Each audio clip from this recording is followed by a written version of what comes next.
wa minal laili fatahajjat bihi nafilatan lak asa an yab'asaka rabbuka maqaman mahmuda. Sadaqallahul azim. Yang sama-sama kita hormati dan kita muliakan bil khusus Bapak pengurus Masjid An-Nur Gurun Lawe, Gurun Lawe beserta jajaran beliau. Mudah-mudahan sama-sama kita doakan hendaknya beliau diberikan panjang umur oleh Allah, badan yang sehat, rezeki yang murah. Kemudian yang sama-sama kita hormati dan kita muliakan tuan guru kita, Al-Ustadz atau Buya kita, Buya Herman Tanjung MPD.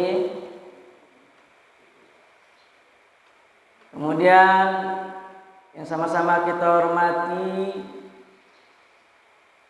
angku-angku, nenek mama, alim ulama, cadi pandai, suluh bendang dalam nagari. Kok kapai tampe nyoba tanyo, kapulang tampe nyoba barito. Ibunda kami pada umumnya bapa dan ibu, para hadirin wal hadirat sidang jamaah wirid yang dimuliakan oleh Allah Subhanahu wa taala. Pertama, kita bersyukur terlebih dahulu kepada Allah Subhanahu wa taala. Yang mana alhamdulillah Allah senantiasa masih memberikan kepada kita nikmatnya. Nikmat yang kita rasakan terutama nikmat umur. Kemudian nikmat sehat. Ibu-ibu boleh sehat ini, Bu. Alhamdulillah. Apa sehat, Pak? Alhamdulillah. Dan alhamdulillah Allah masih memberikan kita kekuatan, kesempatan dan keimanan. Sehingga dengan nikmat itu alhamdulillah kita telah dapat melaksanakan suatu kewajiban kita, yakninya sholat maghrib secara berjamaah. Mudah-mudahan sholat maghrib yang kita tunaikan hari ini diterima oleh Allah Subhanahu wa ta'ala. Amin, amin ya rabbal alamin. Kemudian salawat dan salam selalu kita untukkan kepada junjungan kita, yakninya Nabi Muhammad sallallahu alaihi wasallam. Allahumma salli ala Muhammad wa ala ali Muhammad. Bapak dan Ibu yang kami muliakan, apa kata Nabi dalam sebuah hadis? Salasun kafarat, kata Nabi, Pak. Ada 3 dosa yang diampuni oleh Allah Subhanahu wa ta'ala. Apa dosa itu? Pertama, dosa orang yang selalu hadir dalam majlis ilmu. Ada dosa yang pertama, Bu. Orang yang selalu hadir dalam majlis ilmu. Jadi, kok ada pengajian-pengajian, Pak, ya. Nah, baik wirid, baik pengajian, baik majlis taklim, Bu. Nah, kok dapat hadir awak. Kenapa?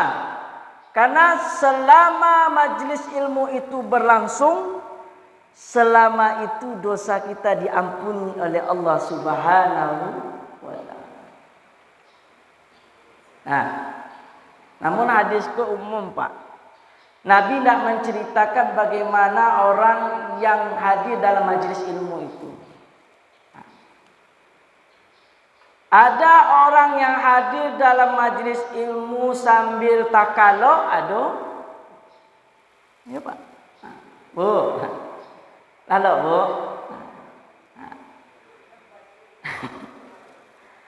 Ada orang yang hadir dalam majlis ilmu sambil tersandar di tonggak Mas Haji.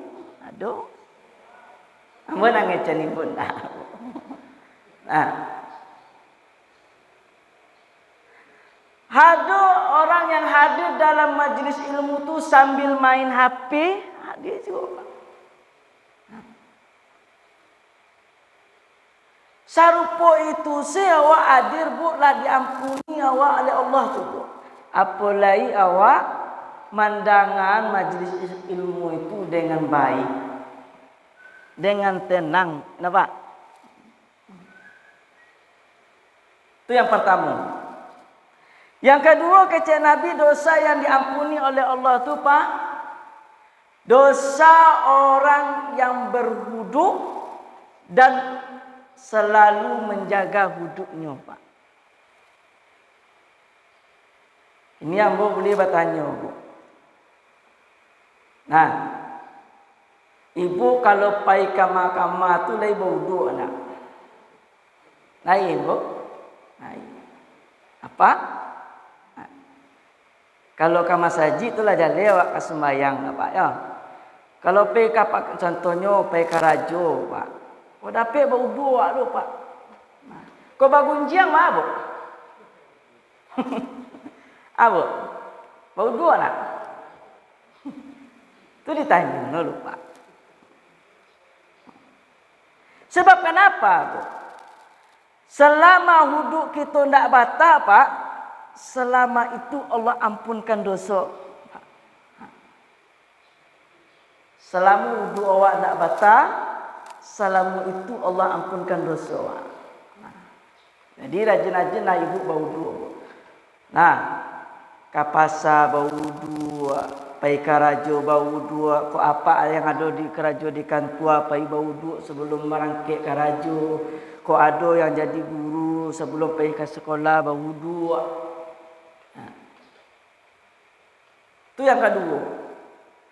Yang ketiga, kata Nabi, dosa yang diampuni oleh Allah itu dosa orang yang duduk dan menunggu waktu solat berikutnya masuk. Lepas Bu. Contoh Bu ya. Awak selesai solat maghrib tak ya. Nah, tak pulang awak Pak. Duduk awak berzikir, baca Al-Quran sambil menunggu waktu Isya masuk. Salamu itu apa barado? Salamu itu dosa apa diampuni oleh Allah Subhanahu wa taala. Ku Nabi yang ngecek. Apalagi waktu Isya ke subuh Pak. Kalau ibu waktu Isya ke subuh. Duduk selesai Isya Bu nak pulang dah sampai waktu subuh masuk. Tahu Bu. Itu baca li orang mulu nak.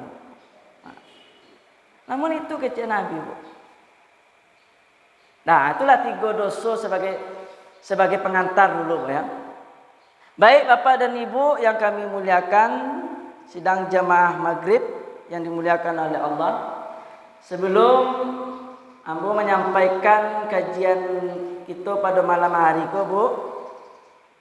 Pertama, ambo ingin minta maaf terlebih dahulu kepada Bapak Ibu ambo. Sebab kenapa Bu?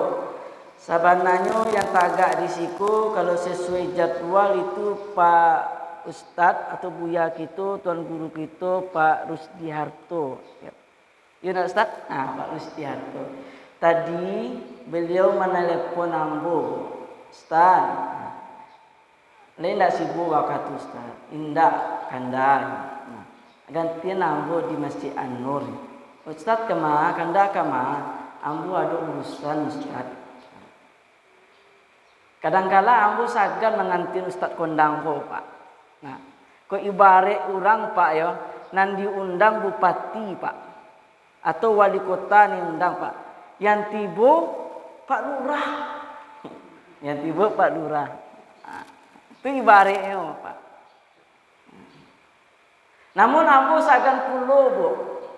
Nah, tadi bahasa risi jo buya awak di siku tak kaju lo ambo. Dia nak jadwal ustad buya kondang awak aku Pak Irman Tanjung. Kiranya rupanya beliau di minggu kedua hari Selasa ya Ustaz. Namun saya mau suruh masuk, saya mau suruh beliau yang tampil bu, tapi beliau tidak namun itu mulianya hati beliau. Mudah-mudahan mengalir dia pahalanya ke beliau dah. Amin, amin ya rabbal alamin. Kemudian yang kedua, ambo ingin memperkenalkan diri terlebih dahulu bu. Nama ambo bu itu Heri Kuswandi, gelar Esos SPD bu. Jadi kalau kampung Pak, itu kampungnya di Solo Pak. Ada orang Solo sih Pak. Ada Pak. Ibu ada orang Solo. Sebelum Lape Singkara tu naik kate buah sebelum Suliaya nama nagarinya Tanjung Alai di situ. Jadi kalau alamat ini bu itu di Pangambiran Permai. Keluarga bu, alhamdulillah istri baru, ciek baru bu. Baru ciek yang adur Pak. Nah. Kalau anak bu, anak lah berdua bu, kurang surang bu. Tadinya menuri menangi tadi bu. Nah, kalau tidak baru bu. Nah, aku nang kadang umurnya sampai tahun lebih 2 bulan Pak. Nang kete umurnya 2 tahun setengah. Baik, ibunda kami, ayah dan ibunda kami, kajian kita pada malam hari ko bu awak nak panjang-panjang loh bu ya. Biar pendek tapi masuk satu alanya. Daripada panjang pindah masuk semuanya loh Pak. Kajian kita akan membahas hadis yang diriwayatkan oleh At-Tirmizi bu, atau disebut juga nama hadisnya Daqaiqu Al-Akbar. Di mana dalam hadis itu Nabi Muhammad SAW menceritakan kepada manusia Pak tentang kubur Pak. Tentang kubur. Bahwasanya kecek Nabi Pak, kuburan itu 5 kali memanggil awak dalam sehari. Jadi kubur tu Pak ya, Ibu ya, 5 kali memanggil awak dalam sehari. Namun tidak diperdengarkan oleh Allah. Apa panggilan kubur yang pertama itu kata Nabi Muhammad SAW, ana baitul wahdah. Tu yang pertama bu, ana baitul wahdah. Dalam bahasa awaknya bu yo, aku ini rumah yang sendirian. Betul apa? Kubur itu rumah surang Pak. Ya. Tidak ada rumah yang lain di dalam kubur itu bu. Nah. Maka kata Nabi, carilah temanmu di dunia. Apa teman yang mesti kita cari di dunia? Biqiraatil Qur'an. Dengan memperbanyak membaca Al-Quran. Jadi Al-Quran itu bisa supaya menjadi kawan awak di kuburan besok Pak. Menjadi kawan awak di kuburan.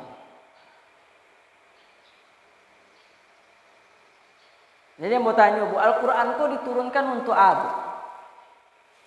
Apa? Untuk pedoman.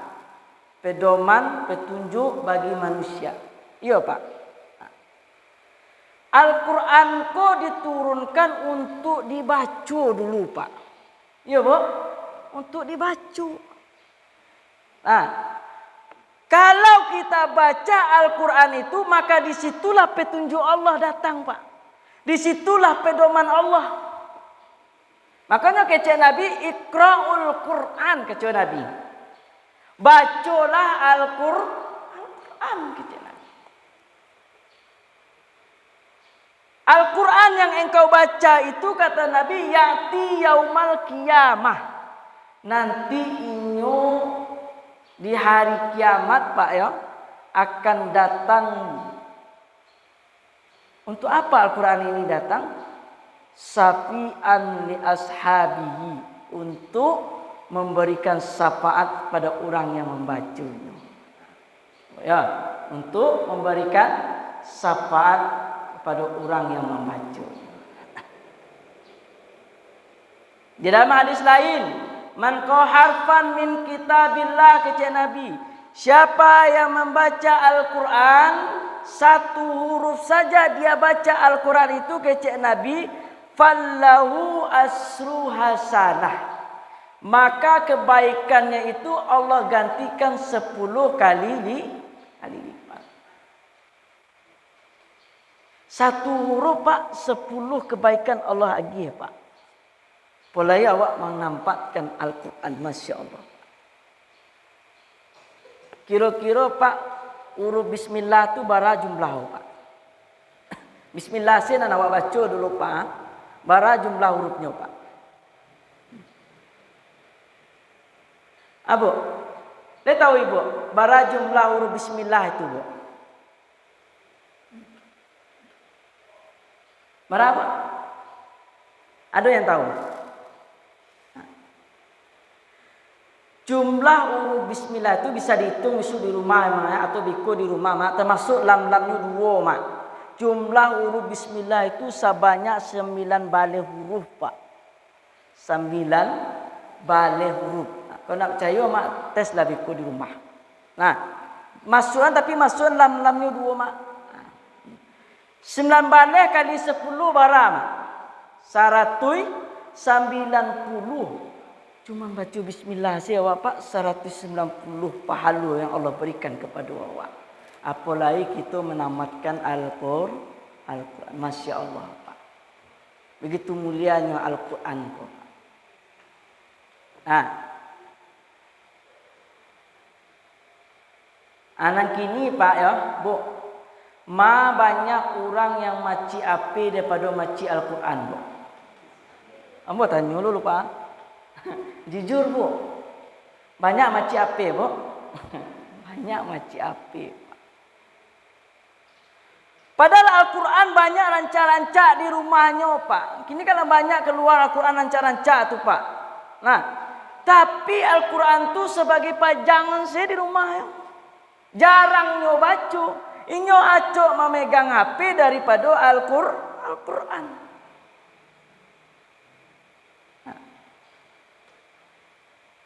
Padahal Al-Quran itu memberikan petunjuk bagi awak. Apapun permasalahan kehidupan yang kita alami selama hidup awak ko Pak, adu di dalam Al-Quran ko Pak. Adu Pak. Oh awak masalah dari segi ekonomi, aduh Allah ceritakan Pak. Sebarek-barek apapun masalah awak, dakik kepada Al-Quran. Tulijul laila fin nahar wa tulijun nahara fil lail. Itu kata Allah. Malam saja bisa Allah jadikan siang Pak. Siang bisa Allah jadikan malam. Apalagi permasalahan-permasalahan awak Pak yang begitu kecilnya di mata Allah. Itu tiangnya dakik kepada Al-Quran. Ya Bu ya. Ayat pertama tadi Bu. Ana baitul wahdah. Aku ini rumah sendirian kata Allah. Yang kedua. Kecil Nabi. Ana baitul zulma. Aku ini kecek kubur rumah yang gelap. Betul Bu? Dikubur tu rumah yang gelap Bu? Le percaya ibu nak? Ai, kau nak percaya tes lah Bu. Apa? Tes lah. Maka carilah penerangnya. Carilah penerangnya kece Nabi di dunia. Apa penerang yang mesti kita cari? Bisolatil lail. Dengan memperbanyak solat malam. Solat malam itu solat akhir. Solat tahajud. Dengan memperbanyak solat malam, Pak. Solat malam tu akan menjadi penerang awak besok, Pak, di dalam kubur besok. Nah, makanya Allah perintahkan solat tahajud tu, Pak. Itu dalam mukadimah yang kita bacakan tadi, Pak. Wa minal laili fatahajjat bihi nafilatan lak. Bangunlah engkau di sepertiga malam, kata Allah. Memang Allah menyuruh solat tahajud kau, Pak. Bangunlah engkau di sepertiga malam untuk apa? Untuk laksanakan solat tahajud. Karena solat tahajud itu akan menambah amalanmu. Salah satunya akan menjadi penerang kamu dalam kubur esok. Kira-kira ibu lai rajin tak solat tahajud? Dalam seminggu barangkali ibu solat tahajud.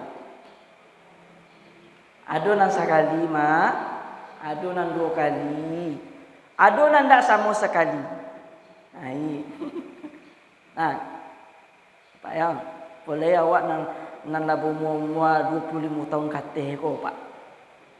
Nah, ambo cari jamaah ambo ku umur 25 tahun kateh sadualan, Pak. Nah, aku perbanyaklah solat tahajud. Di situlah kita, Pak, meminta ampun, Bu, memohon kepada Allah. Salah satu doa yang diijabah oleh Allah itu adalah doa ketika kita solat tahajud, Pak. Apa jago lalu, Pak, Bang? Ketika lalu tersinta, harilah jam setengah ampe atau jam ampe, ambil wudu, solat tahajud, Bu. Nah, selesai solat tahajud, minta ampun kepada Allah, Bu.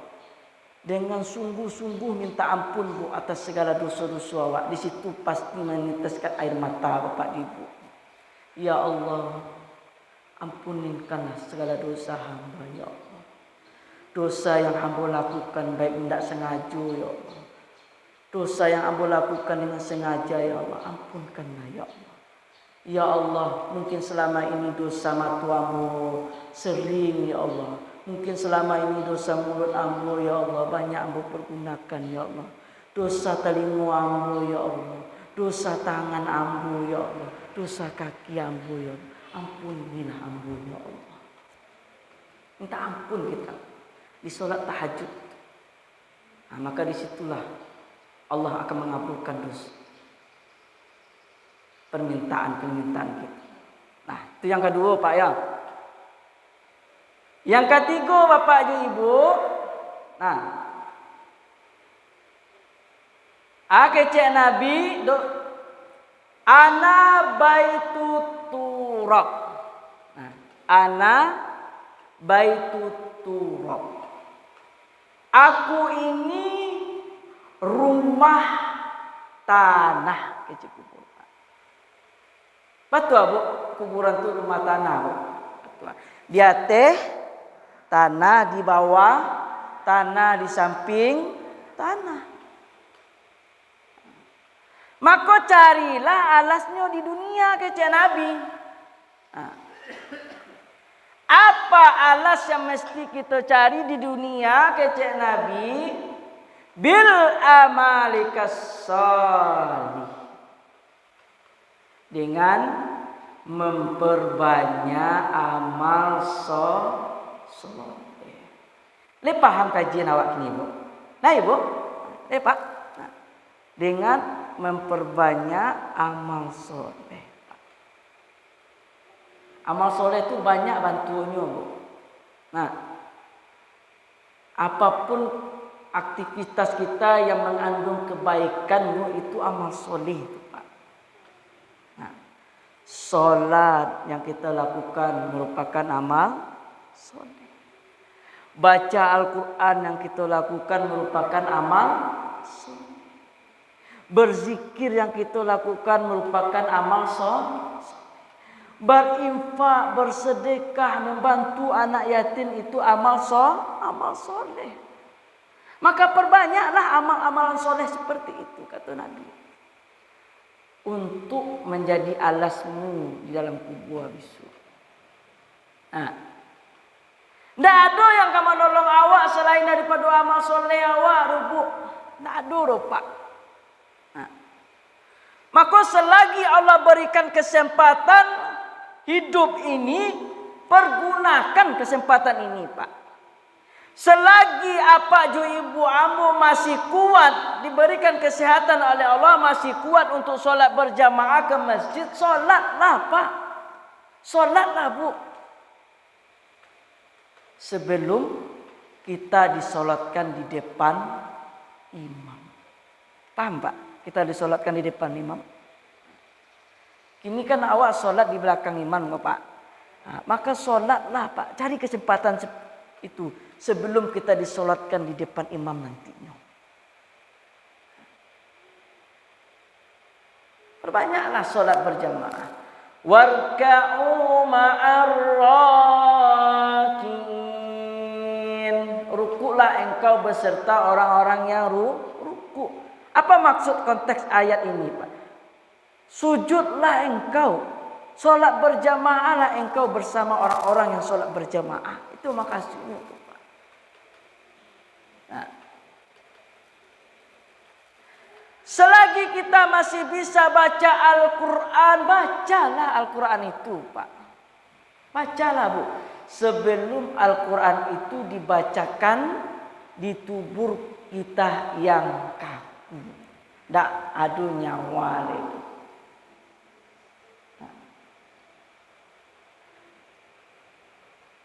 Selagi Allah berikan rezeki yang murah, rezeki yang berlimpah, pergunakan rezeki itu, Pak, untuk dibelanjakan di jalan Allah.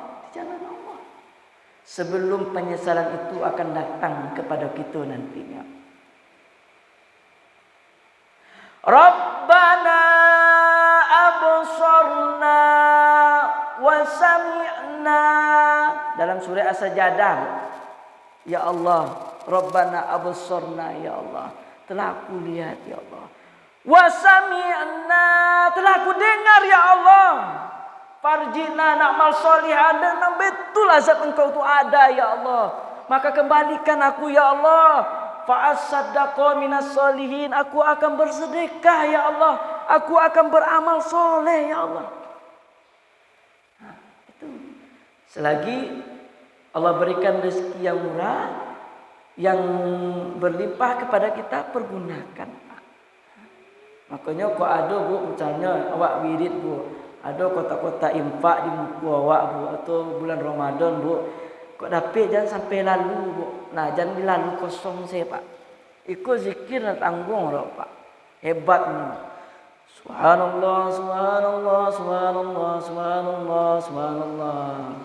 Lalu kata impak di mukanya, astagfirullah, astagfirullah, astagfirullah. Lewat kata impak, alhamdulillah, alhamdulillah. Nah, jangan serupa itu, Pak, jangan. Ala gunanya haratu awak na banyak, Pak. Kalau tidak kita pergunakan di jalan Allah, harta yang banyak nak akan mampu kita bawa dalam kubur besok, Pak. Harta yang kita cari tidak akan bisa menolong di hadapan Allah Subhanahu wa taala.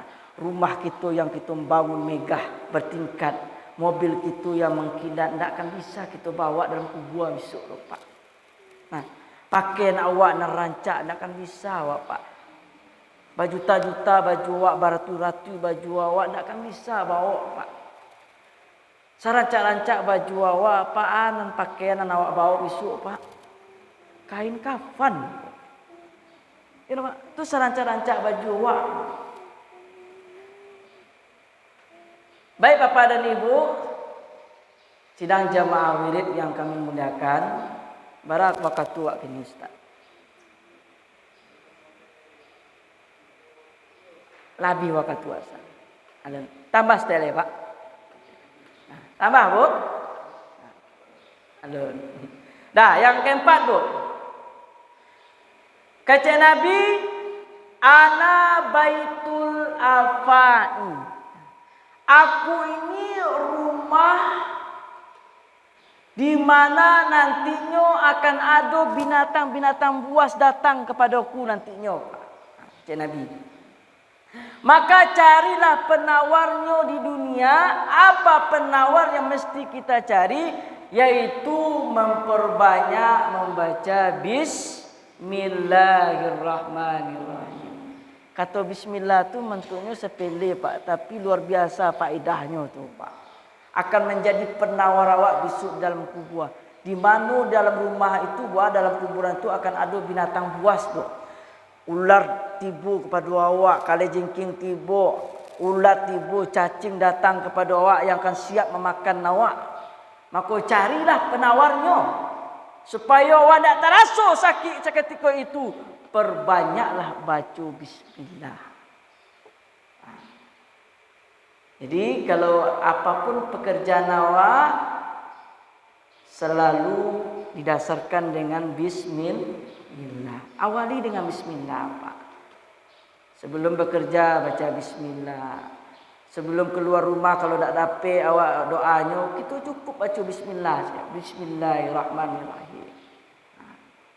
Maka itu akan memperbanyak, akan menjadikan penawar engkau nantinya dalam kubur nantinya. Kemudian yang kelima, yang terakhir Bapak Ibu Ambo. Nah, apa kata Nabi? Ana baitul mungkar wa nangkir. Aku ini kata kubur, rumah di mana malaikat mungkar dan nangkir akan datang kepada. Malaikat mungkar dan nangkir akan datang kepada kita. Untuk apa malaikat mungkar dan nangkir akan datang kepada kita? Untuk menanyakan kita. Nah, untuk menanyakan awak. Nah, kan awak di dalam kubur tu Pak ya. Nah, misalnya 7 langkah orang yang menguburan awak tu Pak. Itu malaikat mungkar dan nangkir itulah datang kepada awak tu Pak.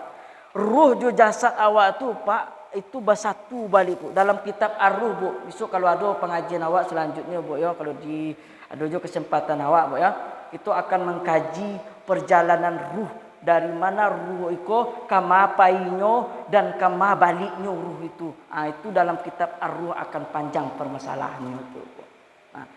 Di situ ketika itu Bu, ruh awak tu alun masuk di alun bertamu di jasad awak tu dulu Pak. Lah, selagi ada orang menguburan awak, alun bertamu Pak. Tapi kalaulah terakhir 7 langkah orang terakhir, maka disitulah ruh awak bersatu balik. Maka disitulah malaikat mungkar datang menanyakan kita. Banyak maaf Bapak dan Ibu. Mudah-mudahan kajian singkat kita ini bermanfaat. Terutama untuk saya menyampaikan ya Bu ya. Dan umumnya untuk Bapak dan Ibu. Ambo doakan mudah-mudahan apa jauh Ibu Ambo diberikan kesehatan oleh Allah selalu, diberikan panjang umur dan bersobok kita di tahun yang akan datang atau di bulan-bulan yang akan datang. Undang ya Pak ya. Banyak maaf. Billahi taufiq wal hidayah. Assalamualaikum warahmatullahi wabarakatuh.